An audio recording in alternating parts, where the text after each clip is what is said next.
perairan.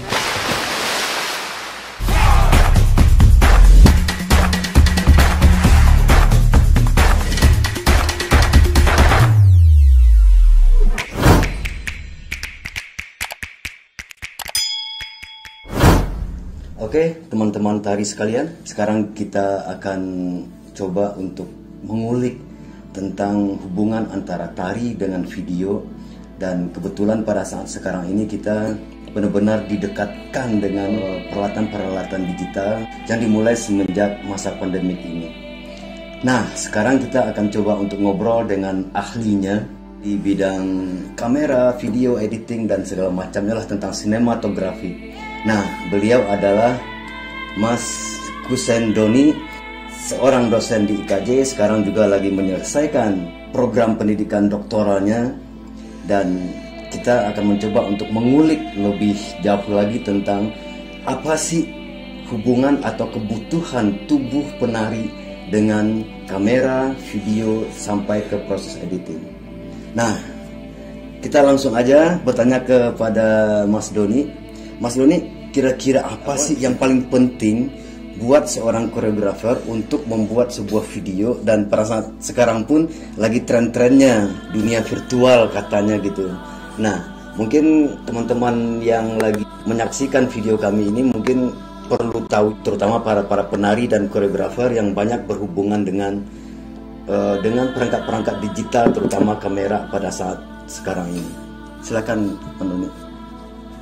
Ya, sebenarnya gini sih, kalau dari unsur filmnya dulu ya, yeah. Jadi mungkin saya bisa bagi dua. Ya mohon maaf nih, jadi berasa kayak kuliah gitu. Sebenarnya ada dua hal di dalam film itu yang ini, kalau di dalam ada teoritisi namanya David Bordwell bersama istrinya namanya Christine Thompson. Itu beliau mencoba membelah, atau gampangnya gini, kalau memetakan estetika film itu dia selalu membelah menjadi yang pertama itu ada yang namanya bentuk film sama gaya film. Ini istilahnya dia ya, jadi artinya jangan dicampur dengan mungkin istilah dapat dari tempat lain gitu, bisa jadi beda. Bentuk film ini beliau menganggap bahwa unsur di dalamnya itu kok ini berhubungan dengan konsepsi penceritaan, cerita ya, ide cerita dan lain-lain gitu. Makanya kalau untuk bentuknya sendiri, film oleh beliau dibagi dua menjadi naratif, yaitu kita nyebutnya biasanya dekat dengan film-film fiksi gitu ya, film Hollywood dan lain-lain. Yang kedua adalah film-film non naratif. Nah, non naratif ini bukan tidak bercerita sebenarnya, tapi cara menyajikannya, cara penceritanya beda. Gitu ya, makanya di situ ada film dokumenter misalnya, ada film eksperimental misalnya gitu lah. Nah, terus kemudian cerita itu kan maksudnya hasil paling akhir dari bentuk film ini adalah skenario sebenarnya. Iya. Ya, itu sebenarnya kalau dalam konteks kekaryaan sih itu kalau mau pakai gitu ya. Enggak juga sebenarnya nggak apa-apa. Nah, hal-hal ini kemudian nanti akan didukung dengan yang namanya gaya film. Jadi gaya film ini nanti menservis gitu ya, melayani bagaimana cerita itu akan disajikan. Nah, konteks melayani di sini dikarenakan ada hubungannya itu dengan teknik di dalam film. Semua dah. Jadi ini dibagi 4. Ada pertama yang disebut dengan namanya mise-en-scène. Iya. Yeah. Yang kedua sinematografi. Yang ketiga itu editing. Yang keempat itu penataan suara. Gitu. Jadi nah, aspek-aspek teknik ini kemudian ini harus melayani, mewadahi konsepsi penceritaan ini, film form ini gitu. Gitu dah. Nah, makanya sebenarnya film dalam bentuk apapun, dalam wujud apapun ya maaf, termasuk film tari, ya, mau film tari, mau film eksperimental apapun, sebenarnya terbelah di dua hal ini. Bedanya mungkin kalau misalnya ngomong film bisu sama sekali tidak pakai suara, berarti cuma 3 unsur yang dipakai, misalnya gitu. Nah, makanya sebenarnya butuh satu pemahaman bahwa begitu mau membuat karya film apapun, mau film tari, mau film pertunjukan atau apapun, ya perlu dipahami konsepsi cerita ini. Ini harus dikuatkan dulu. Berarti yang harus memahami konsepsi cerita ini apakah antara kameramen ataupun sinematografinya dengan si koreografer dengan penari atau semua sebenarnya? Oh, semua unsur. Semua unsur. Oh, gitu. Jadi kalau misalkan katakanlah kita misalnya masuk ke wilayah dance film misalnya, ya sebaiknya keduanya harus memahami ini. Artinya nantinya aspek konformisnya, komprominya itu jauh lebih enak karena nggak ada gap dah. Oh iya, benar. Gitu. Si pembuat film juga harus memahami keilmuan tarinya, si penarinya juga atau koreografernya juga harus memahami keilmuan filmnya. Jadi antara si videografer dengan si koreografer itu sama-sama berkarya di dalam satu produk itu berarti ya. Betul. Itu. Nah terus tadi itu kan ada Mas Doni bilang tadi tentang pilihan, ada yang naratif, ada yang non naratif gitu.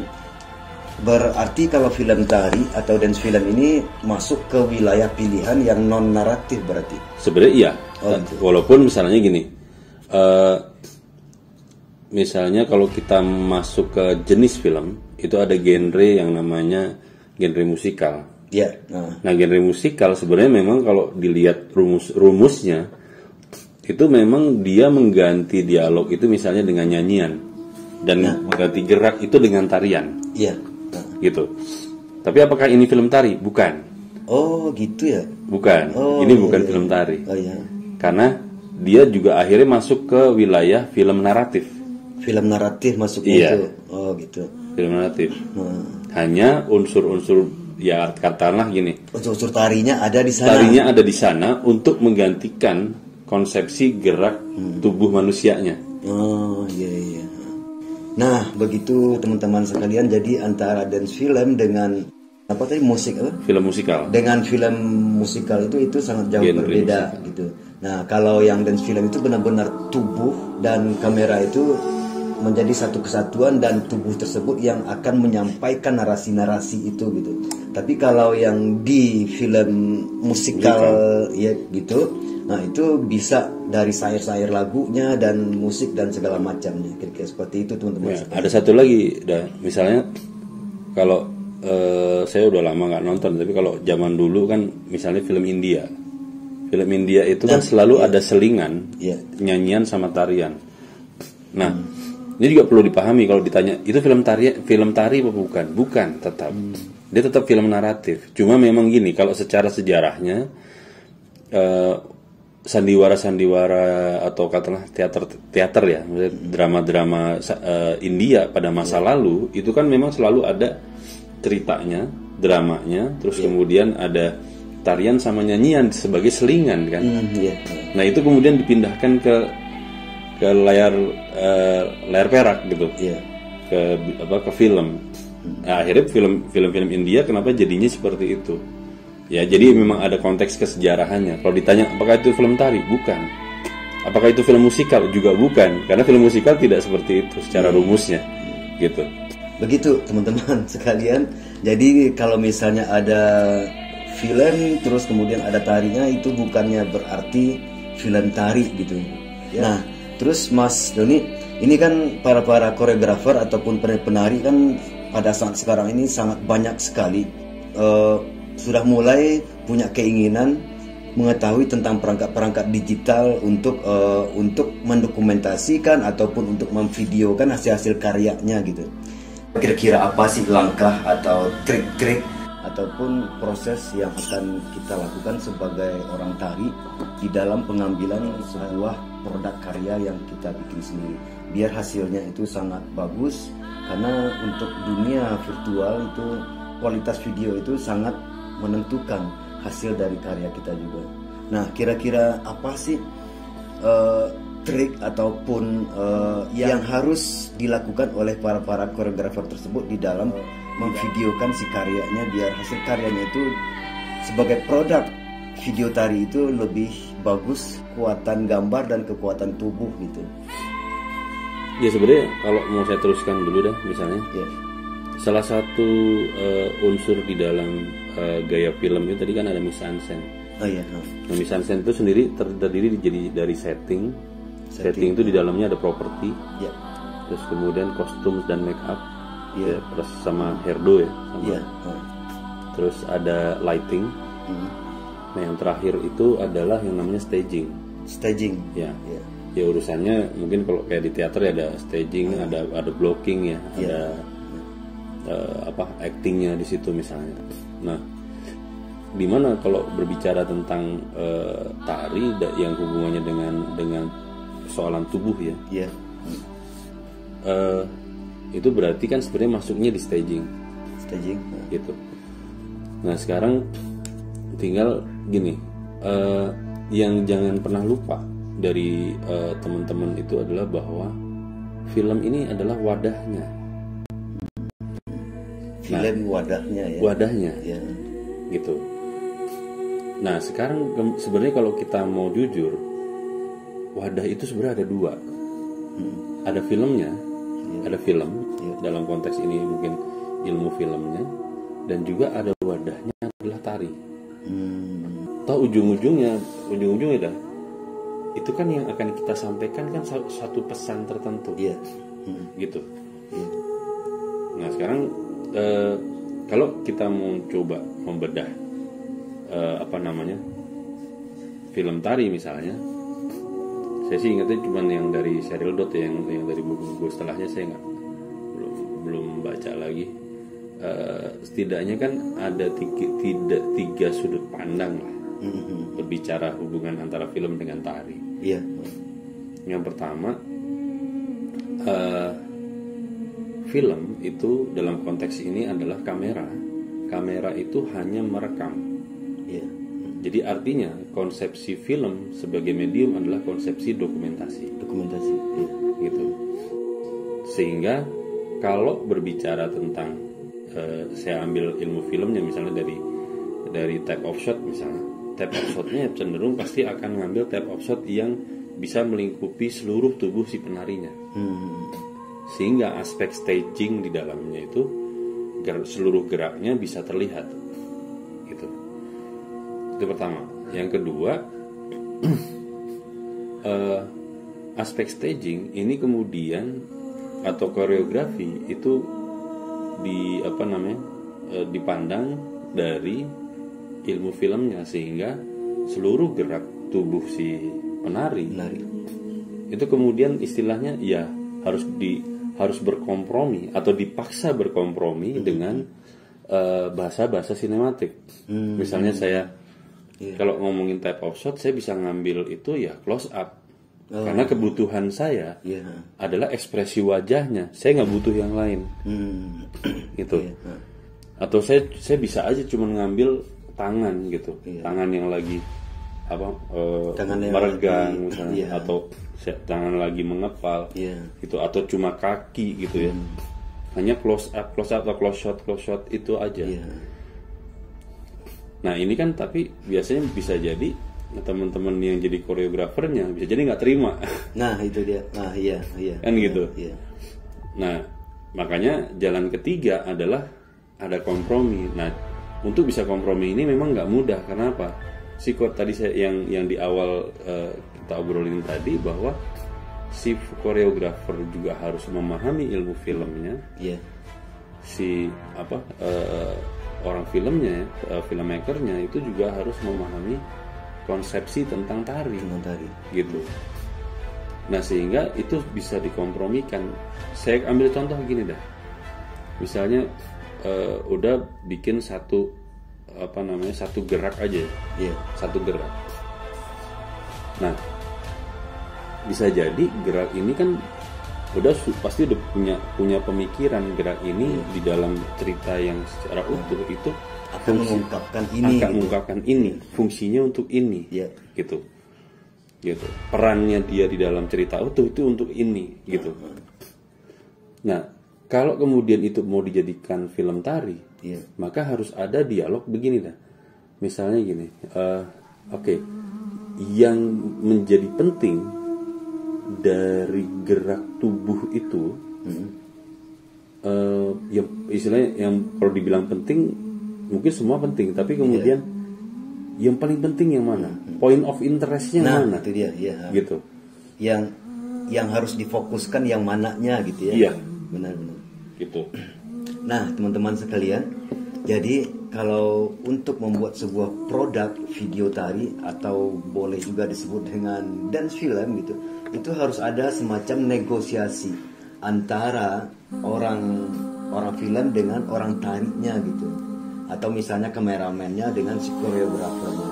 Jadi bukannya berarti seorang koreografer itu hanya menyerahkan saja kepada kameramennya ataupun kameramennya pun juga menyerahkan saja kepada si koreografernya gitu. Nah, jadi pada intinya itu akan terjadi sebuah negosiasi atau sebuah kompromi gitu loh. Nah, dari situlah produk itu akan menjadi satu kesatuan yang utuh, karya koreografer dan karya orang sinema juga, seperti itu teman-teman sekalian.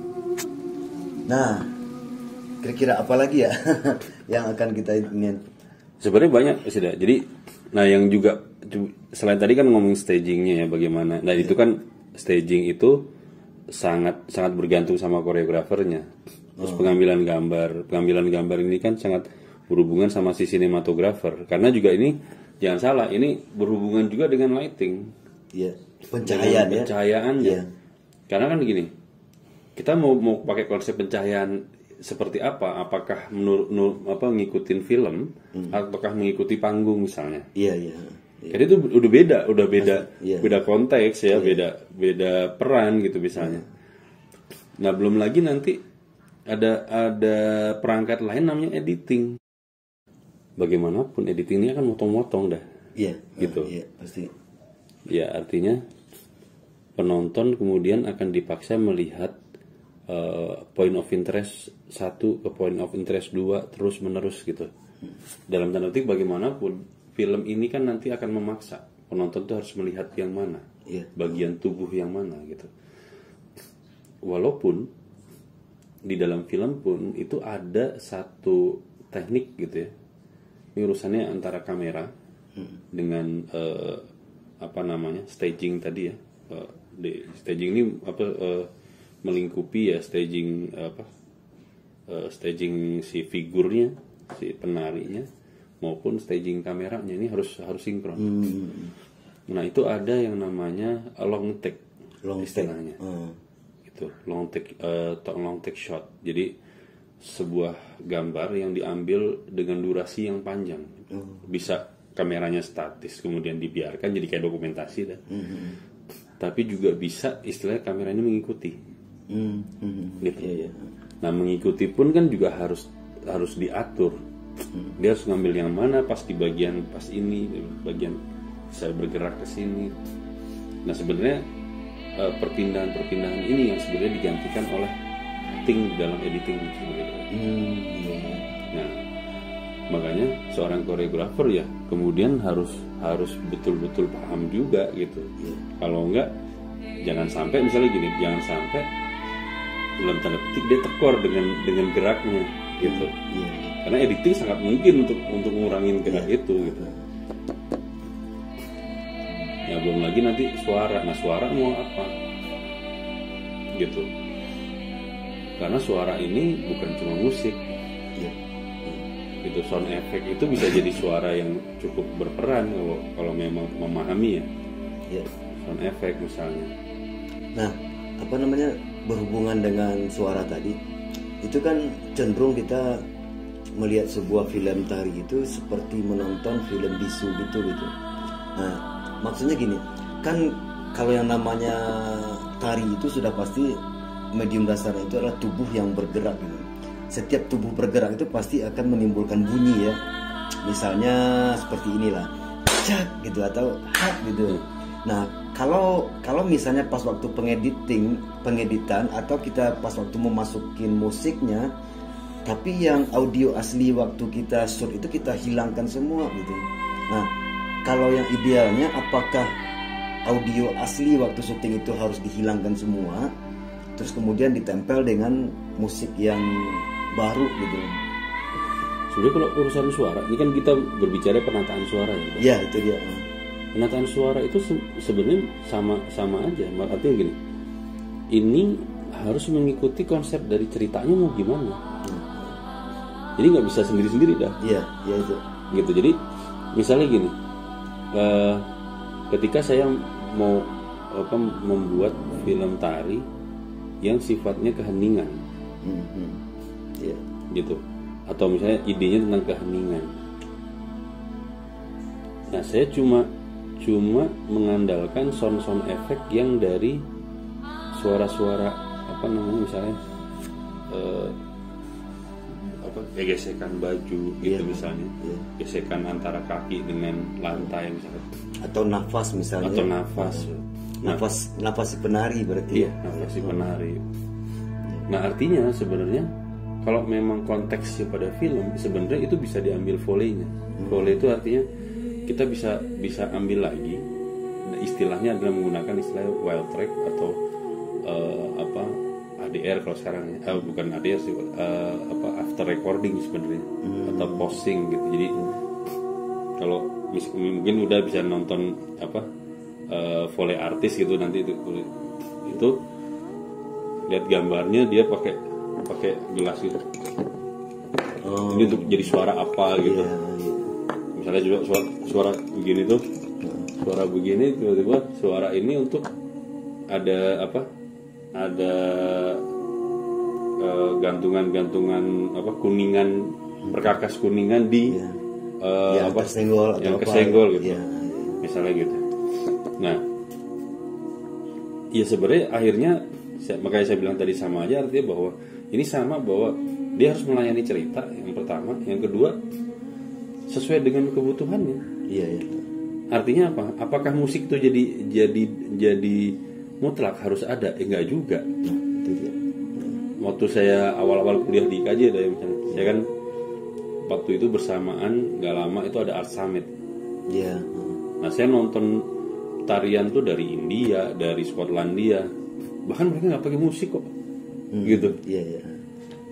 Jadi sebenarnya kalau mau kita simpulkan obrolan kita yang singkat ini, sebenarnya lebih pada gini sih dah, bahwa bagaimanapun suatu karya itu kan ada sesuatu yang ingin kita sampaikan, apapun ya dah, karya apapun. Nah, yang jangan lupa ketika berbicara tentang film tari, ini ada dua medium dah, ada medium tari dan ada medium film. Nah, alangkah baiknya ini bisa dimix dalam konteks menggunakan pemahaman yang komprehensif, yang menyeluruh gitu. Ya oke lah, misalnya katakanlah mungkin nggak semua teman-teman bisa memahami semua, tapi minimal secara keseluruhan dia harus memahami. Terutama nanti kan ada kebutuhan tertentu, kebutuhan dari tarinya, kebutuhan dari sinematografinya atau filmnya gitu. Sebenarnya lebih ke situ. Jadi sehingga semoga dengan pemahaman ini memungkinkan si pembuat karya ya, karena bagaimanapun itu kan bisa jadi dua orang. Ya mungkin aja satu orang gitu ya udah kan bisa bikin sendiri gitu. Tapi mungkin aja dua orang ketika, atau lebih dari dua orang kan juga bisa. Nah, itu bagaimanapun akhirnya kolaborasi ini harus didasari dari pemahaman masing-masing medium gitu. Kalau enggak ya udah, ya berantem aja udah urusannya gitu. Oke, teman-teman sekalian, ya mudah-mudahan obrolan kita berdua ini bermanfaat bagi teman-teman, terutama teman-teman tari, ya, bahwa di dalam pembuatan video tari atau dan film itu ada semacam kompromi. Terus karena di dalam pembuatan produk tersebut ada dua media, ya, media film dan media tari. Nah, bagaimana itu bisa menjadi satu kesatuan karya yang utuh dan akan disajikan kepada orang banyak. Terima kasih semuanya, semoga ini bermanfaat, dan terima kasih juga Mas Doni, semoga ini bisa menjadi sesuatu bagi teman-teman koreografer dan teman penari Indonesia lainnya. Terima kasih, salam. Salam sinema.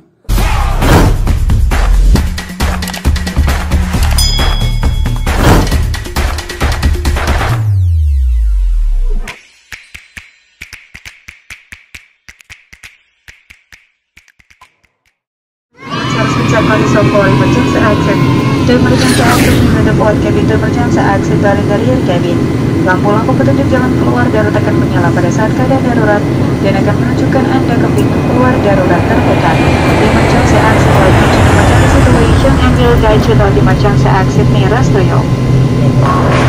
Baju pelampung Anda terdapat di bawah kursi, hanya digunakan pada saat pendaratan darurat di perairan.